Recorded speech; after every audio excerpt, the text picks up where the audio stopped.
I've only been tweeting since the beginning of April of 2009, so a little bit over a year and a half. A person actually who wasn't on Twitter very much said, well, in Victoria they're actually doing tweet-ups. People are meeting face to face. And the penny dropped. I thought, oh my goodness, you know, that people have such a difficult time engaging in the real world today, at least I believe so. Our participation rates are falling off greatly. You'll see less people voting, less people involved in the political process, fewer people volunteering on boards and committees, things like that.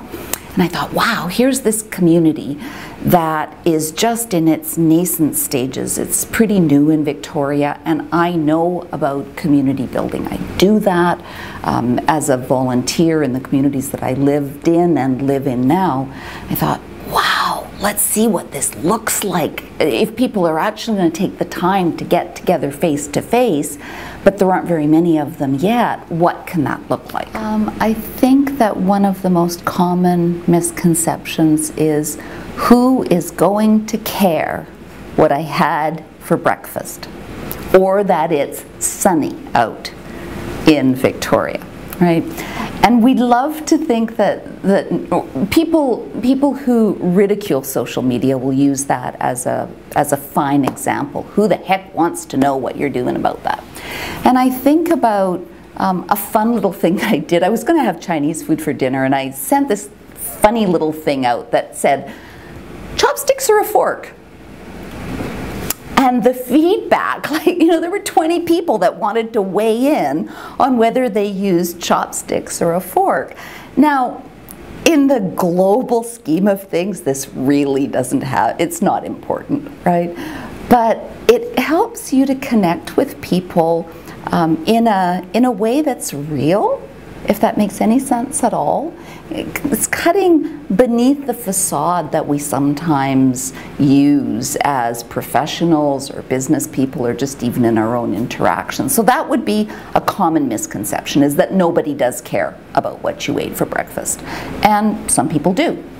Another misconception is when Twitter recently changed their platform and went to what they're now calling the new Twitter. So a couple of months ago, at a press conference that they gave, one of their CEOs, the executives at Twitter, mentioned that Twitter was not a social networking site. It was a news site. So there's a lot of people who might only see Twitter as a way to gather information. And of course, that's one way that you can use it. You might want to follow celebrities, or you might want to follow international environmental activists, if that's something that's really important to you. But it can also be a really powerful tool for connecting with people in your community if you know how to find them. And there's a lot of different ways of doing that. You can use directories. These are all either applications or websites outside of Twitter. You can use some things inside of Twitter to search who's tweeting in your particular geographical area. If you've got GPS-enabled smartphones, you can do that too.